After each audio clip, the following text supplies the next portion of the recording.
Exam point. അപ്പം നമ്മളുടെ 9th ചാപ്റ്ററാണ് ഇന്ന് പഠിക്കാൻ പോകുന്നത്. ഓക്കെ, അപ്പോൾ കഴിഞ്ഞ ചാപ്റ്ററിൽ നമ്മൾ എന്താ പഠിച്ചത്? നമ്മൾ അലക്സാണ്ടർ ഇന്ത്യ ആക്രമിച്ച കാര്യം വരെ പറഞ്ഞാണ് അവിടെ നിർത്തിയത് അല്ലേ? അത് കഴിഞ്ഞ് പിന്നെ സംഭവിച്ച കാര്യങ്ങളൊക്കെയാണ് നമ്മൾ ഈ 9th ചാപ്റ്ററിൽ പഠിക്കാൻ പോകുന്നത്. ഓക്കെ, വളരെ ഹാപ്പി ആണല്ലോ. അപ്പോൾ ഈ ഒരു ചാപ്റ്റർ എന്ന് പറഞ്ഞാൽ ഇതിൻ്റെ പേര് ഫ്രം മഗധ ടു താനേശ്വർ എന്നാണ്. അതായത് മഗധ മുതൽ താനേശ്വരം വരെ എന്നാണ് ഈ ചാപ്റ്ററിൻ്റെ പേര്. ഓക്കെ, അപ്പോൾ ഇന്ത്യയിലെ എംപയേഴ്സിനെ കുറിച്ചൊക്കെ, ഇന്ത്യയിലുണ്ടായിരുന്ന ആ ഒരു മിഡീവൽ പീരീഡിലെ എംപയേഴ്സിനെ കുറിച്ചൊക്കെ തന്നെയാണ് നമ്മൾ ഇതിലും പഠിക്കുന്നത്. അതായത് കഴിഞ്ഞ ചാപ്റ്ററിൻ്റെ കണ്ടിന്യൂവേഷൻ ആണ് ഈ ഒരു ചാപ്റ്റർ. ഓക്കെ, അപ്പോൾ പഠിക്കുമ്പോൾ 2 ചാപ്റ്റർ ഒരുപോലെ തന്നെ പഠിക്കാനായിട്ട് ശ്രമിക്കുക. ഓക്കെ, അപ്പം ഈ ചാപ്റ്ററോട് റിലേറ്റഡ് ആയിട്ടുള്ള എല്ലാ കീ പോയിൻറ്സും ക്വസ്റ്റ്യൻസും ആൻസേഴ്സും ഒക്കെ നമ്മളുടെ എക്സാം പോയിൻറ്റിൻ്റെ ഗൈഡിൽ കൊടുത്തിട്ടുണ്ട്. അപ്പോൾ ക്ലാസ് കേൾക്കുന്നതിൻ്റെ ഒപ്പം തന്നെ നിങ്ങളുടെ എക്സാം പോയിൻറ്റിൻ്റെ ഗൈഡും റെഫർ ചെയ്യുകയാണെങ്കിൽ നിങ്ങൾക്ക് മനസ്സിലാകാനായിട്ട് വളരെ ഈസി ആയിരിക്കും. ഓക്കെ, അപ്പോൾ നമുക്ക് ചാപ്റ്റർ സ്റ്റാർട്ട് ചെയ്യാം. ഓക്കെ, അപ്പോൾ നമ്മൾ പറഞ്ഞു നമ്മളുടെ ഇന്ത്യ അലക്സാണ്ടർ ആക്രമിച്ചു. അതിനുശേഷം കുറച്ച് നാൾ നമ്മുടെ ഇന്ത്യയിലെ കുറച്ച് ഭാഗങ്ങളൊക്കെ ഭരിച്ചിരുന്നത് നമ്മുടെ അലക്സാണ്ടറാണ്. അലക്സാണ്ടറിന് ശേഷം വന്ന രാജാവാണ് ചന്ദ്രഗുപ്ത മൗര്യ എന്ന് പറയുന്നത്. ഓക്കെ, അപ്പം മൗര്യ എംപയർ സ്റ്റാർട്ട് ചെയ്തത് ആ ഒരു ടൈമിലാണ്. ഓക്കെ, അപ്പം ചന്ദ്രഗുപ്ത മൗര്യനായിരുന്നു മൗര്യ എംപയറിലെ ഫസ്റ്റ് രാജാവ് എന്ന് പറയുന്നത്. ഓക്കെ, അപ്പം അദ്ദേഹത്തിൻ്റെ കാലത്ത്, അതായത് ചന്ദ്രഗുപ്ത മൗര്യൻ്റെ കാലത്ത് നമ്മുടെ ഒരു ഗ്രീക്ക് ആയിരുന്ന മെഗസ്തനീസ് ഇന്ത്യ വിസിറ്റ് ചെയ്തു. ഓക്കെ, അദ്ദേഹം ഗ്രീസിൽ നിന്ന് ഇന്ത്യയിൽ വന്നു. അപ്പോൾ ആ ഒരു വിസിറ്റിംഗ് ടൈമിൽ ഈ ചന്ദ്രഗുപ്ത മൗര്യൻ്റെ ഈ പാലസ് അദ്ദേഹം സന്ദർശിക്കാനായിട്ട് പോയി. അപ്പോൾ അദ്ദേഹം ഈ രാജാവ് പ്രജകളുടെ മുമ്പിൽ എഴുന്നള്ളുന്നത് ഏത് വിധേനയാണ്, എങ്ങനെയൊക്കെയാണ് എന്നുള്ളതൊക്കെ അദ്ദേഹം അവിടെ കണ്ട കാര്യങ്ങൾ അദ്ദേഹത്തിൻ്റെ ഇന്ത്യക്ക എന്ന് പറയുന്ന കൃതിയിൽ രേഖപ്പെടുത്തിയിരുന്നു. ഓക്കെ, അപ്പോൾ ആ ഒരു കൃതിയിലെ ഈ ഒരു പാർട്ട്, ഒരു ചെറിയ പാർട്ടാണ് നിങ്ങളുടെ ചാപ്റ്ററിൽ ആദ്യമേ കൊടുത്തിരിക്കുന്നത്, തുടക്കത്തിൽ കൊടുത്തിരിക്കുന്നത്. അതെന്താണെന്ന് നോക്കിക്കേ. വർണ്ണാഭമായ എഴുന്നള്ളിപ്പോടെയാണ് രാജാവ് പ്രജകൾക്ക് മുമ്പിൽ പ്രത്യക്ഷപ്പെടുന്നത്. പിന്നെയോ രാജാവിനെ സുവർണ പല്ലക്കിലാണ് എഴുന്നള്ളിക്കുന്നത്. അദ്ദേഹത്തിൻ്റെ അംഗരക്ഷകർ നെറ്റിപ്പട്ടം കെട്ടിയ ആനകൾക്ക് മുകളിലാണ് ഇരിക്കുന്നത്. പരിശീലിച്ച തത്തകൾ ഇരിക്കുന്ന വൃക്ഷശിഖരങ്ങൾ ചിലർ വഹിച്ചുകൊണ്ട് നടക്കുന്നു. രാജാവിന് ചുറ്റും ആയുധധാരികളായ വനിതകൾ അംഗരക്ഷകരായി എപ്പോഴും ഉണ്ടാവും. ഏത് സമയവും തന്നെ ആരെങ്കിലും അപായപ്പെടുത്തുമെന്ന് രാജാവ് ഭയപ്പെടുന്നു.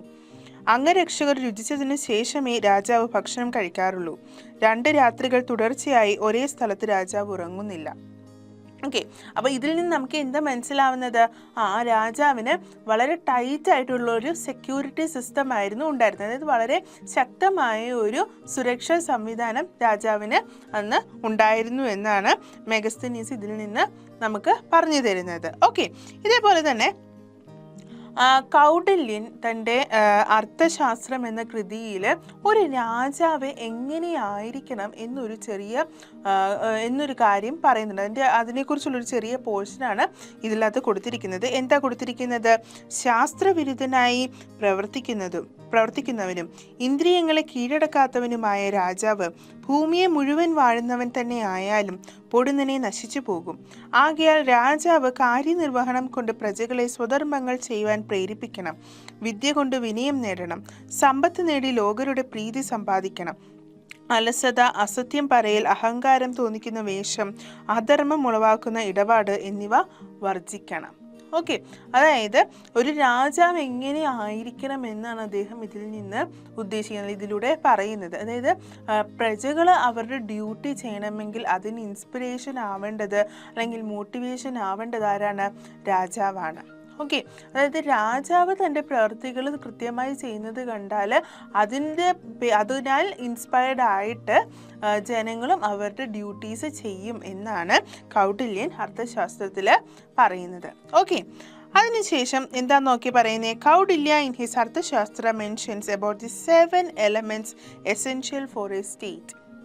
ഓക്കെ, കൗടില്യ അദ്ദേഹത്തിൻ്റെ അർത്ഥശാസ്ത്രം എന്ന കൃതിയിൽ ഒരു രാഷ്ട്രത്തിന് അത്യന്താപേക്ഷിതമായ അല്ലെങ്കിൽ അനിവാര്യമായ 7 ഘടകങ്ങളെക്കുറിച്ച് പറയുന്നുണ്ട്. ഓക്കെ, ഈ 7 ഘടകങ്ങളെ പറയുന്നതാണ് സപ്താംഗാസ്, അതായത് 7 limbs.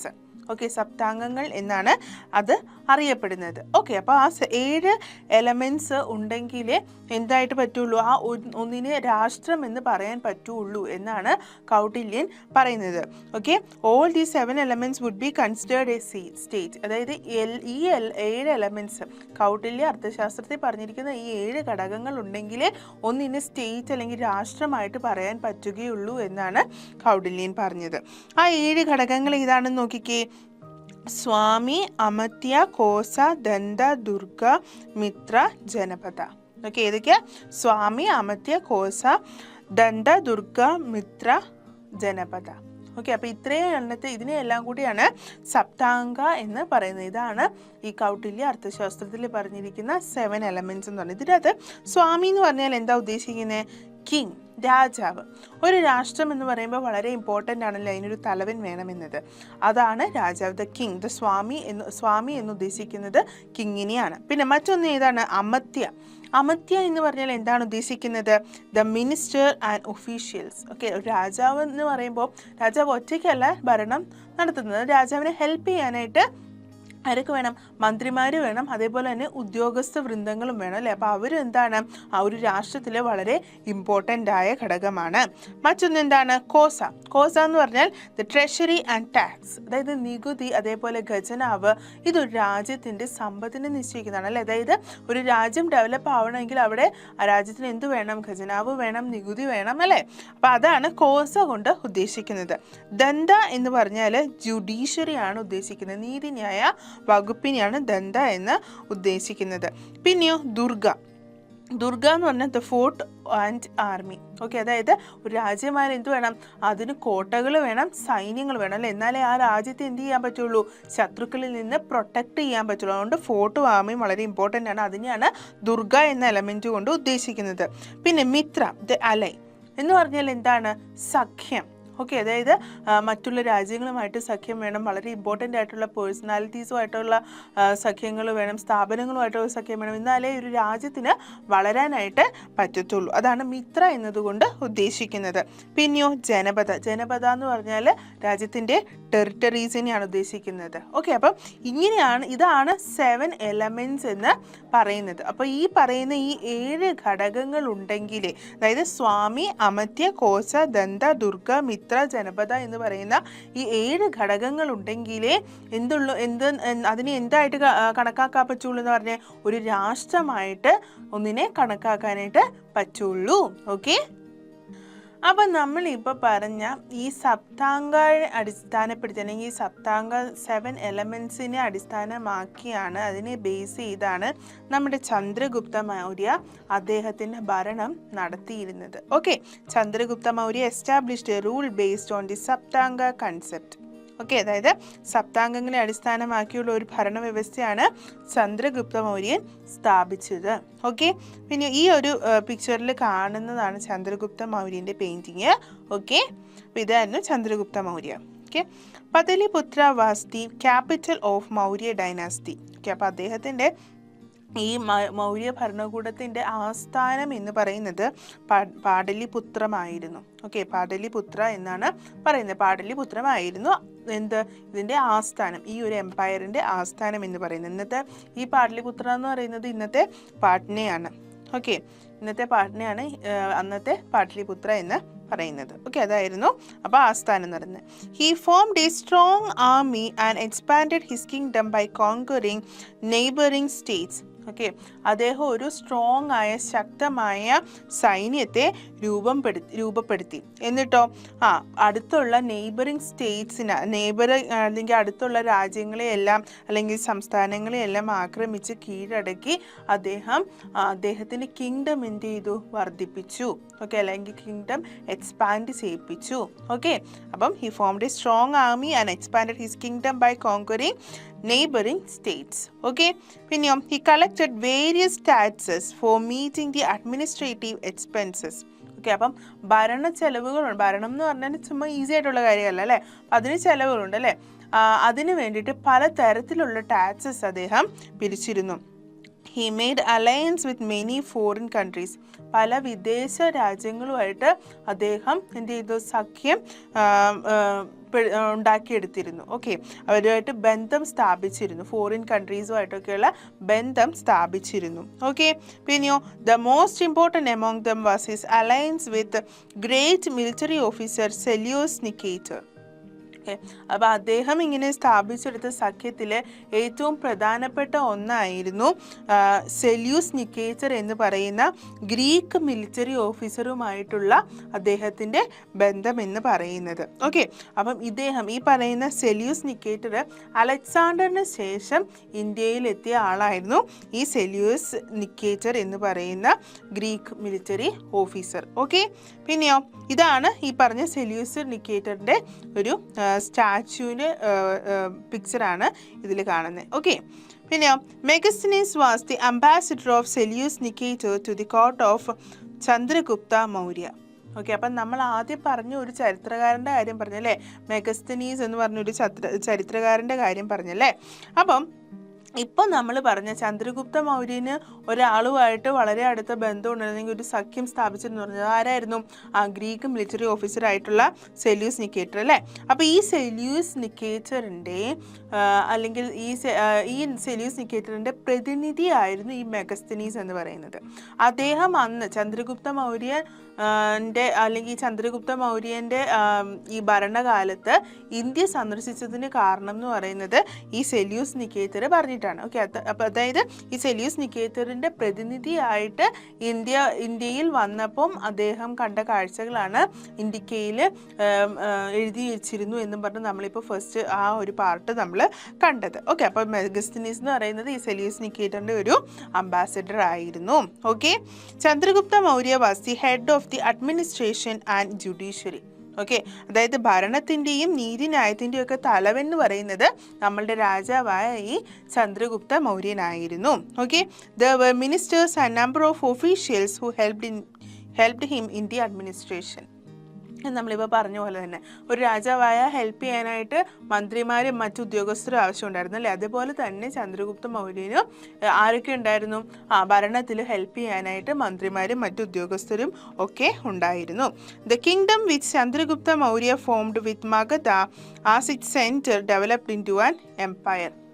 ഓക്കെ, മഗധയെ കേന്ദ്രമാക്കി ചന്ദ്രഗുപ്ത മൗര്യൻ ഉണ്ടാക്കിയെടുത്ത രാജ്യം അല്ലെങ്കിൽ ആ ഒരു കിങ്ഡം പിന്നീട് ഒരു എംപയർ ആയിട്ട് വളർന്നു വന്നു, അതായത് സാമ്രാജ്യമായിട്ട് വളർന്നു വന്നു.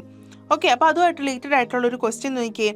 What are the factors that brought Maurya kingdom the status of first empire in India? Okay, അതായത് മൗര്യ രാജ്യത്തെ ഇന്ത്യയിലെ ആദ്യത്തെ സാമ്രാജ്യം എന്ന പദവിയിലേക്ക് കൊണ്ടുവന്ന ഘടകങ്ങൾ എന്തൊക്കെയാണ് എന്നതാണ് ചോദ്യം. എന്തൊക്കെയായിരുന്നു ആ ഘടകങ്ങൾ? Kingdom was extensively large. Okay, അദ്ദേഹം ഇന്ത്യ ഭരണം തുടങ്ങി ഇവിടെ വന്ന് ഭരണം തുടങ്ങിയതിന് ശേഷവും നെയ്ബറിങ് സ്റ്റേറ്റ്സിനെയൊക്കെ കോൺകർ ചെയ്ത് പിന്നെയും ഇന്ത്യയുടെ അല്ലെങ്കിൽ സാമ്രാജ്യത്തിൻ്റെ വലിപ്പം അല്ലെങ്കിൽ വിസ്തീർണം കൂട്ടിയല്ലേ, എക്സ്പാൻഡ് ചെയ്തല്ലേ. അങ്ങനെ എന്താണ് ഈ പറഞ്ഞ കിങ്ഡം രാജ്യത്തിൻ്റെ വലിപ്പം എന്താണ്, വളരെ വലുതായിരുന്നു. Administration was centred on king. രാജാവിനെ കേന്ദ്രീകരിച്ചായിരുന്നു ഭരണം നടന്നിരുന്നത്. ഓക്കെ, അപ്പം ഭരണത്തിൽ ഹെൽപ്പ് ചെയ്യാൻ ആരൊക്കെ ഉണ്ടായിരുന്നു എന്ന് പറഞ്ഞാലും ഫൈനൽ വേർഡ് ആരുടെ ആയിരുന്നു? രാജാവിൻ്റെ ആയിരുന്നു. അപ്പം സെൻറ്റർ ഓഫ് ഈ ഒരു ഭരണത്തിൻ്റെ സെൻറ്റർ എന്ന് പറയുന്നത് രാജാവായിരുന്നു. പിന്നെ unified administration establish throughout the whole state.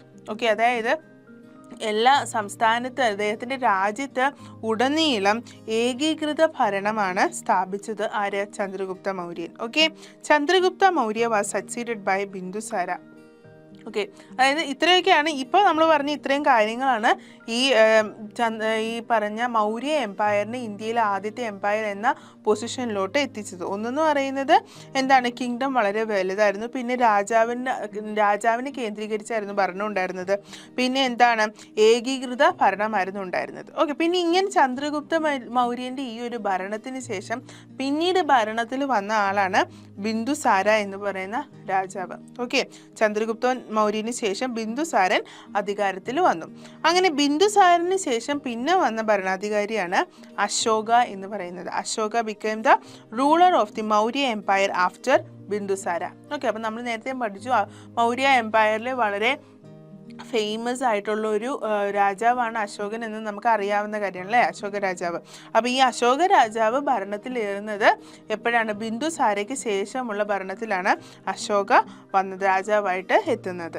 Okay, he extended the empire conquering Kalinga and Kashmir. Okay, അദ്ദേഹം അതായത് അശോക ഭരണത്തിന് വന്നതിന് ശേഷമാണ് കലിംഗ, കാശ്മീർ പോലെയുള്ള സംസ്ഥാനങ്ങൾ കീഴടക്കി രാജ്യത്തിൻ്റെ ഭാഗമാക്കി തീർത്തത്. ഓക്കെ, അങ്ങനെ രാജ്യത്തിൻ്റെ വിസ്തൃതി വർദ്ധിപ്പിക്കുകയാണ് ചെയ്തത്. ഓക്കെ, അപ്പോൾ ഒരു ക്വസ്റ്റ്യൻ നോക്കിയേ, വാട്ട് ആർ സപ്താംഗാസ്? എന്താണ് സപ്താംഗങ്ങൾ? നമ്മളിപ്പോൾ പറഞ്ഞായിരുന്നു എന്താണ് സപ്താംഗങ്ങൾ. Arthashastra mentions about the 7 elements essential for a state. They are known as Saptangas. Okay, അർത്ഥശാസ്ത്രത്തിൽ ഒരു രാഷ്ട്രത്തിന് വളരെ അനിവാര്യമായ 7 ഘടകങ്ങളെ കുറിച്ച് പറയുന്നുണ്ട്. ആ 7 ഘടകങ്ങളെയാണ് നമ്മൾ എന്തെന്ന് വിളിക്കുന്നത്? സപ്താംഗാസ് എന്ന് വിളിക്കുന്നത്. ഇനി ആ 7 ഘടകങ്ങൾ ഏതാണ് എന്നൊരു ചോദ്യം വന്നാൽ ആ 7 എണ്ണവും നമ്മൾ എഴുതണം. ഓക്കെ, ഇനി നമ്മൾ നോക്കാൻ പോകുന്നത് അശോകനെ കുറിച്ചാണ്. അതായത് നമ്മളിപ്പോൾ പറഞ്ഞ അശോക രാജാവ് അദ്ദേഹത്തിന് ഭരണം നടത്തിയ രീതികളെ കുറിച്ചാണ് ഇനി നോക്കുന്നത്. ഓക്കെ, അശോകനും ദമ്മയും. ഓക്കെ, അപ്പം ആ ഒരു പാർട്ടുമായിട്ട് ഇതുമായിട്ട് ബന്ധപ്പെട്ട ഒരു ഭാഗമാണ് ഇവിടെ കൊടുത്തിരിക്കുന്നത്. അതായത് അന്നത്തെ ഒരു എഡിക്സ്, അതായത് രാജശാസനമാണ് ഇവിടെ കൊടുത്തിരിക്കുന്നത്. എന്താണ് രാജശാസനത്തിൽ കൊടുത്തിരിക്കുന്നത്?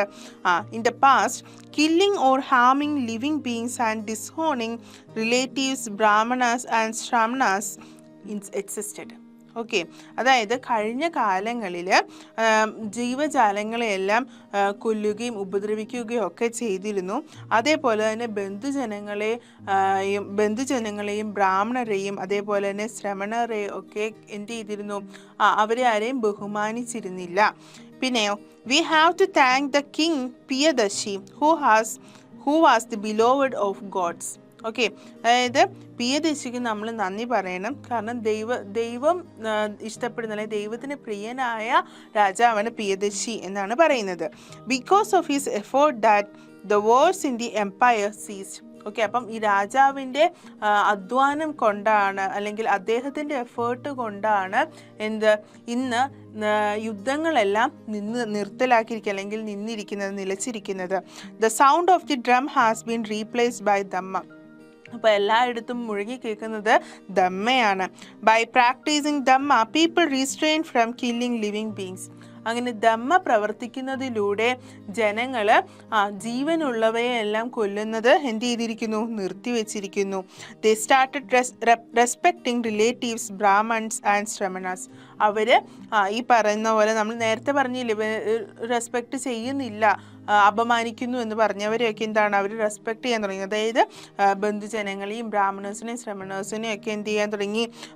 ജനങ്ങൾ റെസ്പെക്റ്റ് ചെയ്യാനായിട്ട്, ബഹുമാനിക്കാനായിട്ട് തുടങ്ങി. They obey their mother father and elders. അവരുടെ അച്ഛനെയും അമ്മയെയും മുതിർന്നവരെയും ഒക്കെ അനുസരിക്കാൻ തുടങ്ങി. In this way Dhamma went on spreading further. ഇങ്ങനെ ദമ്മ ഒരുപാട് പ്രശസ്തി ആർജിക്കാനും അതേപോലെ തന്നെ ഒരുപാട് പരക്കാനുമൊക്കെയായി തുടങ്ങി. ഓക്കെ, അപ്പം അശോകയുടെ ദമ്മ എഡിക്സിലെ ഒരു പാർട്ടാണ് ഈ കൊടുത്തിരിക്കുന്നത്. ഓക്കെ, അപ്പോൾ എന്താ ഇതുകൊണ്ട് ഉദ്ദേശിച്ചത് നോക്കിയേ.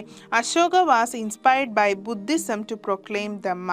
ഓക്കെ, അപ്പം ഈ ദമ്മ നടപ്പാക്കാനായിട്ട് അശോകന് പ്രേരണ അല്ലെങ്കിൽ അശോക എന്ന് പറയുന്ന രാജാവിന് ഇൻസ്പയർ ആയത് ബുദ്ധമതമാണ് അല്ലെങ്കിൽ ബുദ്ധിസമാണ്.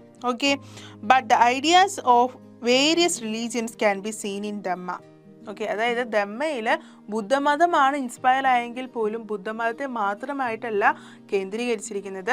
പല റിലീജിയൻസിലെ ഐഡിയാസ്, അതായത് പല മതങ്ങളുടെ ആശയങ്ങൾ ഈ ദമ്മയിൽ ഉൾക്കൊണ്ടിട്ടുണ്ടായിരുന്നു. Okay, he considered the relation between the king and his people similar to the relation between father and children. Okay, അപ്പോൾ അശോക എന്ന രാജാവിൻ്റെ മനസ്സ് എങ്ങനത്തേതാണെന്നാണ് ഇവിടെ കാണുന്നത്. അദ്ദേഹം എങ്ങനെയാണ് പ്രജകളും രാജാവും തമ്മിലുള്ള റിലേഷനെ കണ്ടേന്ന് നോക്കിയേ. അതായത് ഒരു അച്ഛനും മക്കളും അല്ലെങ്കിൽ ഒരു പിതാവും മക്കളും തമ്മിലുള്ള ബന്ധത്തെ പോലെയാണ് ഒരു രാജാവും അദ്ദേഹത്തിന് പ്രജകളും തമ്മിലുള്ള ബന്ധം എന്നാണ് അദ്ദേഹം കൺസിഡർ ചെയ്തിരുന്നത്. He lessened the punishments and urged for simple living. Okay, അതായത് അദ്ദേഹം എന്താണ് ശിക്ഷകളെ ലഘൂകരിച്ചു, എന്നിട്ട് ജനങ്ങളെയൊക്കെ സിമ്പിളായിട്ടുള്ള, അതായത് ലളിതമായിട്ടുള്ള ജീവിതം നയിക്കാനായിട്ട് ആഹ്വാനം ചെയ്തു. ആരാ ഇതൊക്കെ ചെയ്തത്? അശോക. അപ്പോൾ ഒരു ക്വസ്റ്റ്യൻ നോക്കിയേ, what were the aims of establishing Dhamma? Okay, അപ്പോൾ ഈ ധമ്മ നടപ്പിലാക്കിയെല്ലാം നന്നായി നടന്നു. അപ്പോൾ ഈ ധമ്മ നടപ്പിലാക്കിയതിലൂടെ അശോകൻ ഉദ്ദേശിച്ചത് എന്താണ്, അല്ലെങ്കിൽ അശോക രാജാവിൻ്റെ ലക്ഷ്യം അല്ലെങ്കിൽ ലക്ഷ്യങ്ങൾ എന്തെല്ലാമായിരുന്നു എന്നതാണ് ചോദ്യം. എന്തായിരുന്നു? There was a supreme need to instill unity, peace and harmony among the people in the vast country where the Brahmanas and non-Brahmanas, Shramanas, Jains, Buddhists, Ajvika etc. inhabited. Okay, അതായത് ബ്രാഹ്മണരും ബ്രാഹ്മണരല്ലാത്ത ശ്രമണരും, ശ്രമണർ എന്ന് പറയുമ്പോൾ അതിൻ്റെ അകത്ത് പെട്ടതാണ് ഈ പറയുന്ന ജെയിൻസ്, ജൈനര്, ബുദ്ധിസ്റ്റ് അതായത് ബൗദ്ധര്, പിന്നെ അജീവകന്മാർ, ഇവരൊക്കെയാണ് നോൺ ബ്രാഹ്മണേഴ്സ് എന്ന് അറിയപ്പെടുന്നത്. ഓക്കെ, ഇവരും എല്ലാവരും താമസിക്കുന്ന, എല്ലാവരും ഒരുമിച്ച് ജീവിക്കുന്ന വിശാലമായ രാജ്യത്ത് ജനങ്ങൾക്കിടയിൽ ഐക്യവും സമാധാനവും സൗഹാർദ്ദവും ഒക്കെ നിലനിർത്തേണ്ടത് അനിവാര്യമാണെന്നാണ് വിശ്വസിച്ചത്, അശോക രാജാവ് വിശ്വസിച്ചത്. അതിനു വേണ്ടിയാണ് അദ്ദേഹം എന്ത് നടപ്പിലാക്കിയത്? ധമ്മ നടപ്പിലാക്കിയത്. Okay, this motivated Ashoka to introduce Dhamma. ഇതാണ് അശോകൻ ധമ്മ എന്ന് പറയുന്നത് എന്ന ആശയം എന്ത് ചെയ്തത്? നടപ്പിലാക്കിയത്. ഓക്കെ, അപ്പോൾ എന്തായിരുന്നു മെയിൻ ലക്ഷ്യം എന്ന് പറയുന്നത്? ബ്രാഹ്മണരും നോൺ ബ്രാഹ്മണേഴ്സും എല്ലാവരും ഒരുമിച്ച് താമസിക്കുന്ന ഈ ഒരു അല്ലെങ്കിൽ ജീവിക്കുന്ന ഈ ഒരു രാജ്യത്ത് എന്ത് വേണം? യൂണിറ്റി, ഐക്യത വേണം, സമാധാനം വേണം, സൗഹാർദ്ദം വേണം. ഇതെല്ലാം നിലനിർത്തേണ്ടത് അത്യാവശ്യമാണെന്ന അദ്ദേഹത്തിൻ്റെ ആഗ്രഹവും ആശയവുമാണ് എന്തിൽ അദ്ദേഹം ഇൻട്രൊഡ്യൂസ് ചെയ്തത്? ധമ്മയിലൂടെ അദ്ദേഹം ഇൻട്രൊഡ്യൂസ് ചെയ്തത്. In order to propagate and make people aware of his ideas and rules, Ashoka erected edicts in various parts of the country and made inscriptions on rocks. Okay, അതായത് ഈ പറഞ്ഞ ഈ ധമ്മ കൊണ്ട് അദ്ദേഹം ഉദ്ദേശിക്കുന്നത് എന്താണ്? അതിൻ്റെ ആശയങ്ങൾ, കൽപ്പനകളും ഒക്കെ ജനങ്ങളിലെത്തിക്കണം അല്ലേ? ഈ രാജാവിന് ജനങ്ങളിലെത്തിക്കണം. ജനങ്ങളിലെത്തിയാൽ ഈ പറഞ്ഞതുപോലെയുള്ളൊരു യൂണിറ്റിയും ഹാർമണിയും പീസും ഒക്കെ ഉണ്ടാവുള്ളൂ അല്ലേ? അപ്പോൾ ഇതെല്ലാം ജനങ്ങളിൽ എത്തിക്കാനായിട്ട് അദ്ദേഹത്തിൻ്റെ ഈ രാജ്യത്തിൻ്റെ വിവിധ ഭാഗങ്ങളിൽ ഈ പറഞ്ഞ പോലെ എഡിക്ട്സ് സ്ഥാപിക്കാൻ തുടങ്ങി, അതായത് ശാസനങ്ങൾ സ്ഥാപിക്കാനായിട്ട് തുടങ്ങി. ഓക്കെ, അതെല്ലാം എന്നിട്ട് എന്ത് ചെയ്തു? പാറകളിലാണ് കൊത്തിവെച്ചിരുന്നത്. ഈ ശാസനങ്ങൾ പുറപ്പെടുവിച്ച് അത് ആർട്ടിസ്റ്റുകളെ കൊണ്ട് പാറകളിൽ കൊത്തിവെപ്പിച്ചു. എവിടെയൊക്കെ? ആ രാജ്യത്തിൻ്റെ പല ഭാഗങ്ങളിൽ. എന്തായിരുന്നു അതുകൊണ്ട് ഉദ്ദേശിക്കുന്നത്? അദ്ദേഹത്തിൻ്റെ ഈ ധമ്മയിലൂടെ അദ്ദേഹം ഉദ്ദേശിക്കുന്ന ആശയങ്ങളെല്ലാം ജനങ്ങളിൽ എത്തിക്കണം എന്ന ഉദ്ദേശത്തോടെയാണ് അദ്ദേഹം ഇത് ചെയ്തത്. ഓക്കെ, അപ്പം നമ്മളുടെ അശോക രാജാവിൻ്റെ ഈ ശാസനങ്ങളും പ്രധാനമായിട്ട് കുത്തിവെച്ചിരുന്നത് സിറ്റികൾക്ക് അടുക്കലായിട്ടും ഹൈവേസിലൊക്കെ ആയിരുന്നു. Okay, most of them were near cities and highways, അതായത് പാതകളുടെ വശങ്ങളിലും നഗരങ്ങൾക്ക് സമീപവുമായിട്ടാണ് ഈ എഡിക്ട്സ് അദ്ദേഹം സ്ഥാപിച്ചിരുന്നത്, Ashokan സ്ഥാപിച്ചിരുന്നത്. The edicts can be classified as major rock edicts, minor rock edicts and pillar edicts. മൂന്ന് ടൈപ്പ് എഡിക്ട്സ് ആണ്, ശിലാശാസനങ്ങളാണ് ഉണ്ടായിരുന്നത്, അല്ലെങ്കിൽ 3 ടൈപ്പ് ശാസനങ്ങളാണ് നിലനിന്നിരുന്നത്. ഏതൊക്കെയായിരുന്നു? മേജർ റോക്ക് എഡിക്ട്സ് എന്ന് പറഞ്ഞാൽ വലിയ ശിലാശാസനങ്ങൾ, മൈനർ റോക്ക് എഡിക്ട്സ് എന്ന് പറഞ്ഞാൽ ചെറിയ ശിലാശാസനങ്ങൾ, പില്ലാർ എഡിക്ട്സ് എന്ന് പറഞ്ഞാൽ സ്തംഭ ശാസനങ്ങൾ എന്നിങ്ങനെയാണ് പറഞ്ഞിരിക്കുന്നത്. ഓക്കെ, അതായത് വലിയ ശിലാശാസനങ്ങൾ എന്ന് പറഞ്ഞാൽ വലിയ റോക്സിൽ കൊത്തിയെടുക്കുന്നത്, മൈനർ റോക്ക് എഡിക്ട്സ് എന്ന് പറഞ്ഞാൽ ചെറിയ ചെറിയ റോക്സിൽ കൊത്തി എടുത്തിട്ടുള്ള ശാസനങ്ങൾ. പിന്നെ പില്ലർ എഡിക്ട്സ് എന്ന് പറഞ്ഞാൽ സ്തംഭങ്ങളിൽ, പില്ലേഴ്സിൽ കൊത്തി വയ്ക്കുമായിരുന്ന ശാസ്ത്രം. അതിനെയാണ് പില്ലാർ എഡിക്ട്സ് എന്ന് പറയുന്നത്. Okay, these edicts are also examples of artistic skills of that period. Okay, അപ്പം അന്നത്തെ കാലത്ത് ജനങ്ങളുടെ ആർട്ടിസ്റ്റിക് സ്കിൽസിനെ ആണ്, അതായത് കലാവൈഭവത്തെയാണ് ഈ എഡിക്ട്സ്, ഈ ശാസനങ്ങളിലൂടെ നമുക്ക് കാണാനായിട്ട് പറ്റുന്നത്. അതിന് പില്ലാർ എഡിക്ട്സിന് എക്സാമ്പിളാണ് ഈ പിക്ചറിൽ കാണുന്നത്, ഈ ഒരു പിക്ചറിൽ കാണുന്നത്. ഓക്കെ, ഇതുപോലെ അവർ എന്ത് ചെയ്തിരുന്നു? രാജാവിൻ്റെ ശാസനം പില്ലേഴ്സിലൊക്കെ കൊത്തിവെക്കുമായിരുന്നു. ഓക്കെ, ഇത് രൂപനാഥ് എഡിക്ട്സ്. ഓക്കെ, പിന്നെയോ ഇതാണ് ധൗലി എഡിക്ട്സ്, ഇതാണ് റോക്ക് എഡിക്ട്സ് എന്നൊക്കെ പറയുന്നത്. ഓക്കെ, പിന്നെയോ ഇത് വൈശാലിയിലുള്ള മറ്റൊരു പില്ലാർ എഡിക്ട്സ് ആണ്. ഓക്കെ, എഡിക്റ്റ് ആണ്. ഓക്കെ, അങ്ങനെ ഈ ഒരു എഡിക്ട്സ്, ഈ ശാസനങ്ങൾ രാജ്യത്തിൻ്റെ പല ഭാഗങ്ങളിൽ വെച്ചെന്ന് പറഞ്ഞാൽ അത് ഏതൊക്കെ ഭാഗമാണെന്നാണ് ഈ ഒരു മാപ്പിൽ നിങ്ങൾക്ക് കാണാൻ പറ്റുന്നത്.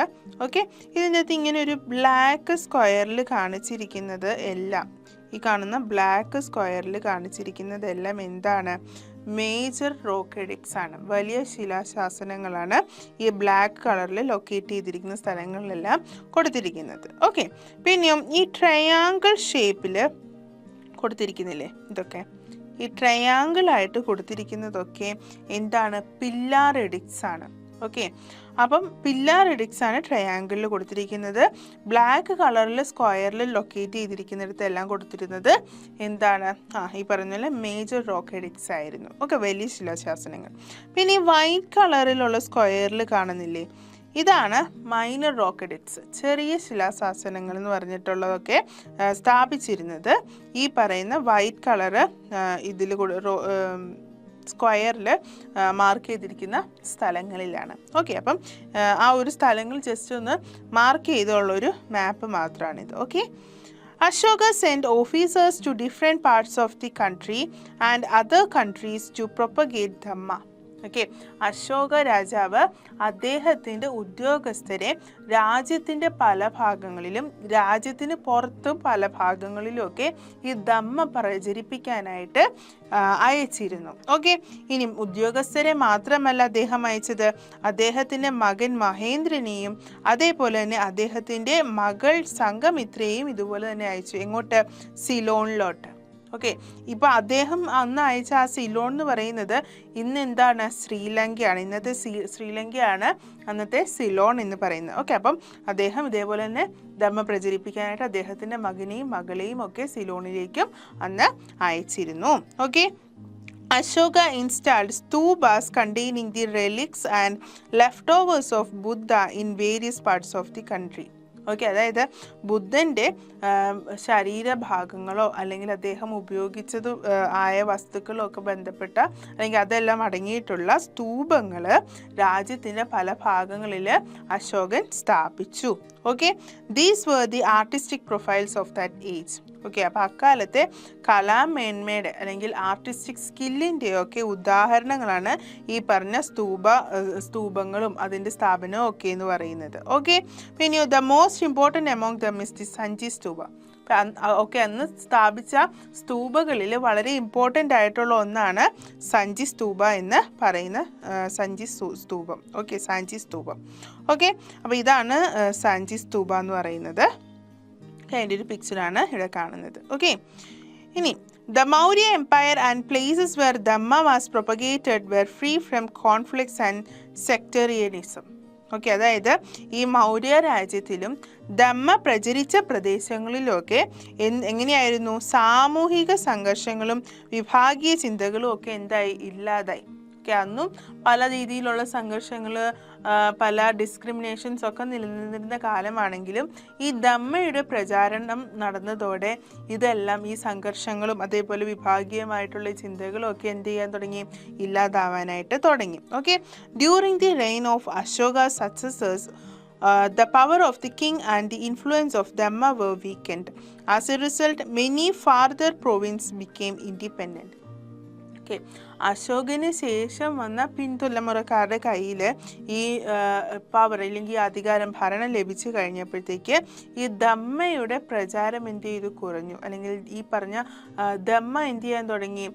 ദുർബലമാകാനായിട്ട് തുടങ്ങി. പിന്നെ അതിൻ്റെ ഭാഗമായിട്ട് എന്താണ്? വിദൂര പ്രദേശങ്ങൾ, രാജ്യവുമായിട്ട് ചേർന്ന് നിന്നിരുന്ന വിദൂര പ്രദേശങ്ങളൊക്കെ എന്തായി?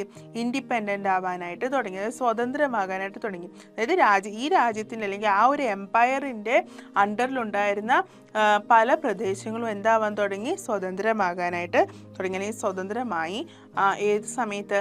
ഈ അശോകൻ്റെ കാലശേഷം വന്ന പിന്നീടുള്ള തലമുറകളുടെ കയ്യിൽ ഈ രാജ്യത്തിൻ്റെ ഭരണം ലഭിച്ചു കഴിഞ്ഞപ്പോൾ. Okay, we can see a far sighted ruler in Dhamma policy of Ashoka substantiate this statement. Okay, അപ്പോൾ നമ്മളുടെ എക്സാം പോയിൻ്റ് ഗൈഡിൽ പേജ് നമ്പർ 93 കൊടുത്തിരിക്കുന്ന ക്വസ്റ്റ്യൻ ആണ്. ഓക്കെ, അതായത് ദീർഘവീക്ഷണമുള്ള ഒരു ഭരണാധികാരിയാണ് നമ്മൾ ഈ ദമ്മ എസ്റ്റാബ്ലിഷ് ചെയ്തതിലൂടെ നമ്മൾ അശോകനിൽ കാണുന്നത്. ഓക്കെ, അപ്പോൾ ഈ ഒരു സ്റ്റേറ്റ്മെൻറ്റിനെ അല്ലെങ്കിൽ ഈ ഒരു പ്രസ്താവനയെ സാധൂകരിക്കാനാണ് പറയുന്നത്. എന്തൊക്കെ അങ്ങനെ പറഞ്ഞാൽ എഴുതണം? there was a supreme need to instill unity, peace and harmony among the people in the vast country where the Brahmanas and non-Brahmanas Shramanas inhabited. This motivated Ashoka to introduce Dhamma. Okay, അപ്പം നമ്മൾ നേരത്തെ പറഞ്ഞ കാര്യം തന്നെ, അതായത് ബ്രാഹ്മണരും ബ്രാഹ്മണരല്ലാത്തവരും എല്ലാവരും ഒരുമിച്ച് കഴിയുന്ന ഇത്രയും വലിയൊരു രാജ്യത്തിൽ ഐക്യവും സൗഹാർദ്ദവും സമാധാനവും ഒക്കെ നിലനിർത്തേണ്ടത് വളരെ ഇമ്പോർട്ടൻ്റ് ആണ്, അനിവാര്യമാണ്. അതാണ് അശോകയെ ദമ്മ ഇൻട്രൊഡ്യൂസ് ചെയ്യാനായിട്ട് മോട്ടിവേറ്റ് ചെയ്തതിൽ പ്രചോദിപ്പിച്ചത് എന്നാണ് ആദ്യം പറയുന്ന പോയിന്റ്. ഓക്കെ, അപ്പോൾ ഇതാണ് എന്ത് പറയേണ്ടത്? ഈ പോയിന്റ് തന്നെയാണ് ഇങ്ങനൊരു ക്വസ്റ്റ്യൻ വന്നാലും നമ്മൾ എഴുതേണ്ടത്. ഓക്കെ, അപ്പം നേരത്തെ പറഞ്ഞ ആ ക്വസ്റ്റ്യൻ്റെ സെയിം ആൻസർ തന്നെയാണ് ഇതിൽ എഴുതുന്നത്. അതായത് ഈ സെയിം ക്വസ്റ്റ്യൻ പല രീതിയിൽ ചോദിക്കുമെന്നാണ് അതിൻ്റെ അർത്ഥം. ഓക്കെ, ക്ലിയർ ആണല്ലോ? അപ്പോൾ ഇനി നമുക്ക് ആ ഒരു ടൈമിലെ കാലത്തെ എന്താണ് സോഷ്യൽ ലൈഫ്, ഇക്കണോമിക് ലൈഫൊക്കെ എങ്ങനെയാണെന്ന് നോക്കാം. ഓക്കെ, സാമ്പത്തിക സാമൂഹിക ജീവിതത്തെക്കുറിച്ച്. Okay, the economic activity of the Maurya empire were controlled by the state. Okay, അപ്പോൾ ഈ മൗര്യ സാമ്രാജ്യത്തിലെ സാമ്പത്തിക പ്രവർത്തികൾ, ഇക്കണോമിക് ആക്ടിവിറ്റികളെ എല്ലാം നിയന്ത്രിച്ചിരുന്നത് ആരായിരുന്നു? ഭരണകൂടം തന്നെയായിരുന്നു, അഡ്മിനിസ്ട്രേഷൻ തന്നെയായിരുന്നു നിയന്ത്രിച്ചിരുന്നത്. Okay, the conquered regions were brought under cultivation. Okay, അങ്ങനെ ഇവർ കീഴ്പ്പെടുത്തിയ സ്ഥലങ്ങളെല്ലാം എന്തിനു വേണ്ടി യൂസ് ചെയ്തു? കൃഷിക്ക് വേണ്ടി യൂസ് ചെയ്തു. അപ്പോൾ കീഴടക്കിയ പ്രദേശങ്ങളിൽ ചക്രവർത്തിയുടെ നിയന്ത്രണത്തിൽ ആരംഭിച്ചു? കൃഷി ആരംഭിച്ചു. Irrigation facilities were arranged for the development of agriculture. അങ്ങനെ ഈ കൃഷിയുടെ ഡെവലപ്മെൻറ്റിന് വേണ്ടി, അഗ്രികൾച്ചറിൻ്റെ ഡെവലപ്മെൻറ്റിന് വേണ്ടി ഇറിഗേഷൻ ഫെസിലിറ്റീസ് ഒക്കെ നടത്തി കൊടുത്തു ഈ രാജാക്കന്മാർ. ഓക്കെ, അതായത് ഇറിഗേഷൻ ഫെസിലിറ്റീസ് എന്ന് പറഞ്ഞാൽ എന്താണ്? അഗ്രികൾച്ചറിന് ജലം വളരെ ആവശ്യമാണല്ലേ, അപ്പം ജലസേചനത്തിനുള്ള ഫെസിലിറ്റീസ്, സൗകര്യങ്ങളൊക്കെ അന്ന് ചെയ്തു കൊടുത്തു. The development of agriculture and villages led to the development in trade. Okay, അങ്ങനെ കൃഷി ഡെവലപ്പായതോടെ ഗ്രാമങ്ങൾ ഡെവലപ്പാകാൻ തുടങ്ങി. അത് എന്തിലോട്ട് നയിച്ചു? ട്രേഡിലോട്ട്, കച്ചവടങ്ങളിലേക്ക് നയിച്ചു. Roads were established for the development of trade. അങ്ങനെ കച്ചവടം ഡെവലപ്പാകാൻ വേണ്ടിയിട്ട് എന്ത് വരാൻ തുടങ്ങി അവിടെ? പാതകൾ നിർമ്മിച്ചു. ഓക്കെ, പിന്നെയോ trees were planted on both sides of the road. അതായത് പാതയുടെ ഇരുവശങ്ങളിലും പ്ലാന്റ് ചെയ്തു? മരങ്ങൾ പ്ലാന്റ് ചെയ്തു. Potters trees were also erected at various places near the road.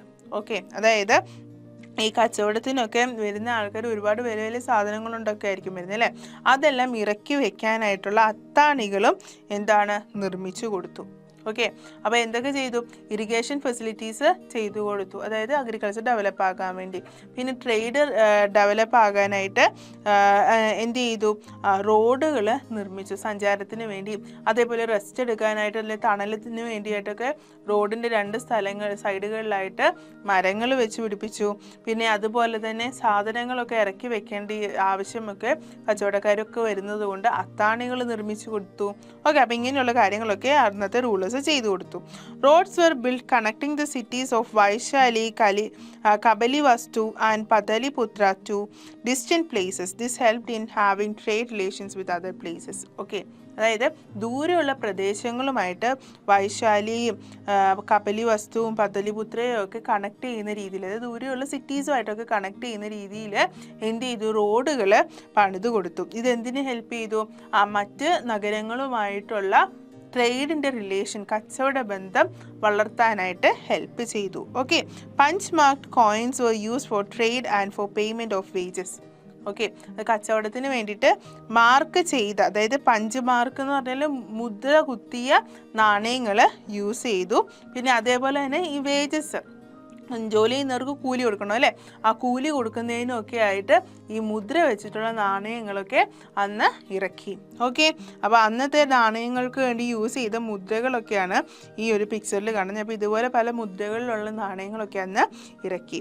Okay, mines and metallurgy were controlled by the government. Okay, അതായത് ഖനികളുടെയും ലോകവിദ്യയുടെയും ഒക്കെ നിയന്ത്രണം ഈ ഭരണകൂടത്തിൻ്റെ കയ്യിൽ തന്നെ ആയിരുന്നു. അതുകൊണ്ട് തന്നെ ഈ കോയിൻസ് ഇറക്കിയതും ഗവൺമെൻറ് തന്നെയാണ്. ഓക്കെ, അതായത് ഈ കോയിൻസിൻ്റെ നിയന്ത്രണവും അല്ലെങ്കിൽ അതിൻ്റെ അധികാരവും ഈ ഭരണത്തിൻ്റെ അല്ലെങ്കിൽ ഭരണകൂടത്തിൻ്റെ കയ്യിൽ തന്നെ ആയിരുന്നു. The government officials collected taxes from the traders. Okay, അങ്ങനെയുള്ള ഈ ഭരണകൂടത്തിലെ ഉദ്യോഗസ്ഥർ എന്താണ് ഈ കച്ചവടക്കാരുടെ കയ്യിൽ നിന്ന് നികുതി പിരിച്ചു. The accuracy of weights and measures were ensured. Okay, ഈ ഒഫീഷ്യൽസ് വന്നിട്ട് എന്താണ് ഈ കച്ചവടക്കാരുടെ അവർ കച്ചവടം നടത്തുന്ന വെയ്റ്റ്സും മെഷേഴ്സും, അതായത് അളവുകളും തൂക്കുകളും ഒക്കെ കൃത്യമാണോ എന്നൊക്കെ സ്ഥിരം വന്ന് ഉറപ്പുവരുത്തുകയൊക്കെ ചെയ്യുമായിരുന്നു. Immense funds were necessary for the rulers to maintain huge army and officials in the country. Okay, അതായത് ഈ ഭരണകൂടത്തിന് എന്താണ് വളരെ വലിയൊരു സൈന്യത്തെ ആവശ്യമാണ്, അതേപോലെ തന്നെ ഉദ്യോഗസ്ഥരെ ആവശ്യമാണ്. അപ്പോൾ ഇവരെയെല്ലാം നിലനിർത്താൻ അല്ലെങ്കിൽ മെയിൻറ്റെയിൻ ചെയ്യാനായിട്ട് വലിയൊരു എമൗണ്ട് അല്ലെങ്കിൽ വലിയ ഫണ്ടുകൾ ഭരണകൂടത്തിന് ആവശ്യമായിരുന്നു. അപ്പോൾ അതിന് വേണ്ടിയിട്ട് അവർ പലതരത്തിലുള്ള ടാക്സസ് വാങ്ങിയിരുന്നു, കളക്ട് ചെയ്തിരുന്നു ഈ ഒരു ഫണ്ട് റേസ് ചെയ്യാനായിട്ട്. ഓക്കെ, അതായത് പലതരത്തിലുള്ള നികുതികൾ അന്നതുകൊണ്ട് പിരിച്ചിരുന്നു.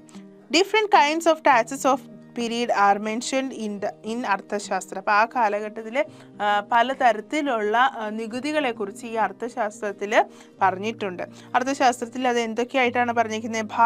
ഭാഗ എന്ന് പറയുന്ന ടാക്സ് പിരിച്ചിരുന്നത് എന്തിനാണ്? Tax on land. ഓക്കെ, അതായത് നിലത്തിന് നികുതി വാങ്ങിയിരുന്നു, ലാൻഡിൽ നികുതി വാങ്ങിയിരുന്നു. ആ നികുതിയെ വിളിച്ചതാണ് ഭാഗ. മറ്റൊന്നാണ് ബലി എന്ന് പറഞ്ഞാൽ tax on fruits and flowers. Okay, അതായത് പഴങ്ങൾക്കും പൂക്കൾക്കും വരെ അന്ന് ടാക്സ് വാങ്ങിയിരുന്നു. അത് ആ ടാക്സിനെയാണ് ബലി എന്ന് പറയുന്നത്. ഉദാഗഭാഗ എന്ന് വെച്ചാൽ ടാക്സ് ഓൺ വാട്ടർ, വെള്ളത്തിന് ടാക്സ് നികുതി ഉണ്ടായിരുന്നു. ഉദഗഭാഗ എന്നാണ് അതിനെ വിളിച്ചിരുന്നത്. പിന്നെയോ Shulka, tax on export and import of goods. അപ്പോൾ അന്ന് ട്രേഡ് വളരെ ഡെവലപ്പ് ആയിരുന്നു അല്ലേ. അപ്പോൾ ഈ ട്രേഡിൽ എന്താണ് ഇമ്പോർട്ടിങ്ങും എക്സ്പോർട്ടിങ്ങും വളരെ ഇമ്പോർട്ടൻ്റ് ആണ് അല്ലേ. അപ്പോൾ ഇങ്ങനെ ഈ സാധനങ്ങളുടെ ഇമ്പോർട്ടിങ്ങിനും എക്സ്പോർട്ടിങ്ങിനും ഒക്കെ എന്ത് ചെയ്തിരുന്നു? ടാക്സ് പിരിച്ചിരുന്നു. ഓക്കെ, അപ്പോൾ ഇതാണ് ഈ പറഞ്ഞ പലതരത്തിലുള്ള ടാക്സുകൾ: ഭാഗ, ബലി, ഉദഗഭാഗ, ശുൽക്ക എന്ന് പറയുന്നത്. ഓക്കെ, അപ്പോൾ ഏതിലൊക്കെയായിരുന്നു ടാക്സ് പിരിച്ചിരുന്നത്? ലാൻഡിന് വേണ്ടി, ഫ്രൂട്ട്സിന് ഫ്ലവേഴ്സിന് വേണ്ടി, പിന്നെ വെള്ളത്തിന് വേണ്ടി, ഗുഡ്സിൻ്റെ ഇമ്പോർട്ടിനും എക്സ്പോർട്ടിനും വേണ്ടി. ഇങ്ങനെ പല രീതിയിൽ അവർ ടാക്സുകൾ പിരിച്ചിരുന്നു. എന്തിനു വേണ്ടിയാണ്? രാജ്യത്തിൻ്റെ ഡെവലപ്മെൻറ്റ് എക്സ്പാൻഷനും വേണ്ടി, അതുപോലെ തന്നെ ആർമിയെയും ഒഫീഷ്യൽസിനെയും ഒക്കെ മെയിൻറ്റെയിൻ ചെയ്യാനൊക്കെ ആയിട്ട് വലിയ എമൗണ്ട് ഫണ്ട് ആവശ്യമായിരുന്നു. ആ ഫണ്ടിന് വേണ്ടിയാണ് ഈ ടാക്സുകളെല്ലാം അന്ന് അവർ പിരിച്ചിരുന്നത്. ഓക്കെ, അപ്പോൾ ഈ മൗര്യ എംപയറിൻ്റെ അല്ലെങ്കിൽ മൗര്യ ഭരണകാലഘട്ടങ്ങളിൽ അഗ്രികൾച്ചർ വളരെ എക്സ്പാൻഡ് ആവാനായിട്ട് തുടങ്ങി. വളരെ വളരാൻ തുടങ്ങി നമ്മുടെ കൃഷി. Okay, during the Maurya rule agriculture was expand to a large area. വലിയൊരു ഏരിയ തന്നെ കൃഷിക്ക് വേണ്ടി ഉണ്ടായിരുന്നു. And handicrafts based on agriculture developed. Okay, അതായത് ഈ അഗ്രികൾച്ചറുമായിട്ട്, കൃഷിയുമായിട്ട് ബന്ധപ്പെട്ടുള്ള കഴിത്തൊഴിലുകളും എന്ന് ഈ ഒരു മൗര്യ ഭരണകാലഘട്ടത്തിൽ രൂപം കൊള്ളാനായിട്ട് തുടങ്ങി. ഓക്കെ, അപ്പം ഈ മൗര്യ ഭരണകാലത്തിൽ എന്ത് എക്സ്പാൻഡായി? അഗ്രികൾച്ചർ എക്സ്പാൻഡായി. വലിയ ഏരിയയിൽ അഗ്രികൾച്ചർ വളരെ എക്സ്പാൻഡ് ആവാൻ തുടങ്ങി, വിസ്തീർണം പ്രാപിക്കാൻ തുടങ്ങി. അതുകൂടാതെ അഗ്രികൾച്ചർ, കൃഷിയുമായിട്ട് ബന്ധപ്പെട്ടുള്ള കൈത്തൊഴിലുകളും അന്ന് രൂപം കൊള്ളാനായിട്ട് തുടങ്ങി. This led to the strengthening of a social order based on varnas which was centered on occupation. Okay, ഇത് പിന്നീട് ഒരു വിഭജനത്തിന് അല്ലെങ്കിൽ എന്താണ് ഓരോ ജോലിക്കനുസരിച്ചുള്ള വിഭജനങ്ങൾ സമൂഹത്തിൽ ഉണ്ടാവാനായിട്ടുള്ള കാരണമായി തീർന്നു. ഓക്കെ, തൊഴിലിനെ അടിസ്ഥാനമാക്കിയുള്ള വർണ്ണ സമ്പ്രദായം കൂടുതൽ ശക്തമാകുന്നതിന് ഇത് ഇടയാക്കി. അതായത് ഒരുപാട് ഹാൻഡിക്രാഫ്റ്റുകൾ, തൊഴിലുകൾ, ഹാൻഡിക്രാഫ്റ്റ്സ് ഒക്കുപ്പേഷൻസ്, അഗ്രികൾച്ചർ ഒക്കുപ്പേഷൻസ് ഒക്കെ തുടങ്ങിക്കഴിഞ്ഞപ്പോഴത്തേക്ക് എന്താണ് ഈ ഒക്കുപ്പേഷനെ ബേസ് ചെയ്തിട്ടുള്ള ഡിവിഷൻസ്, വർണ്ണാസ് അല്ലെങ്കിൽ വർണ്ണ സമ്പ്രദായം സൊസൈറ്റിയിൽ ശക്തമാകാനായിട്ട് തുടങ്ങി. According to Megasthenes there existed 7 social divisions at that time. Okay, നമ്മൾ ആദ്യം പറഞ്ഞ ആ ചരിത്രകാരനുണ്ടല്ലോ മെഗസ്തനീസ്, അദ്ദേഹത്തിൻ്റെ അഭിപ്രായത്തിൽ അല്ലെങ്കിൽ അദ്ദേഹത്തിൻ്റെ എഴുത്തുകളിൽ നിന്ന് നമുക്ക് മനസ്സിലാകുന്നത് എന്താണെന്ന് വെച്ചാൽ അന്നത്തെ സമൂഹത്തിൽ 7 തരത്തിലുള്ള സോഷ്യൽ ഡിവിഷൻസ്, സാമൂഹ്യ വിഭജനങ്ങൾ നിലനിന്നിരുന്നു. 7 ആയിട്ട് സമൂഹത്തെ വിഭജിച്ചിരുന്നു, ഡിവൈഡ് ചെയ്തിരുന്നു എന്നാണ് മെഗസ്തനീസ് പറയുന്നത്. ഏത് 7 ഏതൊക്കെ ആയിരുന്നു നോക്കിക്കേ. ഫാമേഴ്സ്, ഒരു ഗ്രൂപ്പ് എന്ന് പറയുന്നത് ഫാമേഴ്സ് ആണ്, കൃഷിക്കാരായിരുന്നു. പിന്നെ ഫിലോസഫേഴ്സ് ഉണ്ടായിരുന്നു, ചിന്തകന്മാർ. പിന്നെ സോൾജേഴ്സ്, പിന്നെ ഹെർഡ്സ്മാൻ ആൻഡ് ഹണ്ടേഴ്സ്, അതായത് ഹണ്ട് ചെയ്യുന്നവർ, അതേപോലെ തന്നെ ഹേർട്സ്മാൻ എന്ന് പറഞ്ഞാൽ മേയ്ക്കുന്നവർ, ആടിനെയൊക്കെ മേയ്ക്കുന്നവർ, പിന്നെ അതുപോലെ തന്നെ വേട്ടയാടുന്നവർ, അതാണ് ഹേർട്സ്മാനും ഹണ്ടേഴ്സും. പിന്നെ ആർട്ടിസൻസ് ആൻഡ് ട്രേഡേഴ്സ്, പിന്നെയോ മജിസ്ട്രേറ്റ്സ്, പിന്നെയോ കിങ്സ് കൗൺസിലേഴ്സ്. ഇങ്ങനെ 7 ആയിട്ട് സൊസൈറ്റി എന്ത് ചെയ്തു, ഡിവൈഡ് ചെയ്യും. മെഗസ്തനീസിൻ്റെ അഭിപ്രായത്തിൽ ഇങ്ങനെ 7 ഡിവിഷൻസ് ഒക്കുപ്പേഷൻ്റെ ബേസിൽ നിലനിന്നിരുന്നു. ഏതൊക്കെയായിരുന്നു? Farmers, philosophers, soldiers, herdsman and hunters, പിന്നെയോ artisans and traders, magistrates, kings councillors. ഇങ്ങനെ 7 തരത്തിലാണ് ഒക്കുപ്പേഷൻ അനുസരിച്ച് സൊസൈറ്റിയിൽ ആൾക്കാരെ എന്ത് ചെയ്തിരുന്നത്, വിഭജിച്ചിരുന്നത്. ഇതേപോലെ തന്നെ അർത്ഥശാസ്ത്രത്തിലും കൗട്ടില്യ ഒരു വിഭജനത്തെക്കുറിച്ച് പറഞ്ഞിട്ടുണ്ടായിരുന്നു. Arthashastra describes about slaves who were known as Dasas. Okay, അപ്പോൾ അന്ന് എന്തുണ്ടായിരുന്നു, സ്ലേവ്സും നിലനിന്നിരുന്നു എന്ന് അർത്ഥശാസ്ത്രത്തിൽ നിന്ന് നമുക്ക് മനസ്സിലാക്കാൻ പറ്റും. ഓക്കെ, അപ്പം അർത്ഥശാസ്ത്രത്തിൽ ഇതിനെ ദാസന്മാർ, ദാസാസ് എന്നാണ് വിളിച്ചിരുന്നത്. ഓക്കെ, അപ്പോൾ ദാസന്മാർ അല്ലെങ്കിൽ ദാസാസ് എന്ന് പറയുന്ന ഗ്രൂപ്പ് ആരായിരുന്നു? സ്ലേവ്സ് ആയിരുന്നു, അടിമകളായിരുന്നു.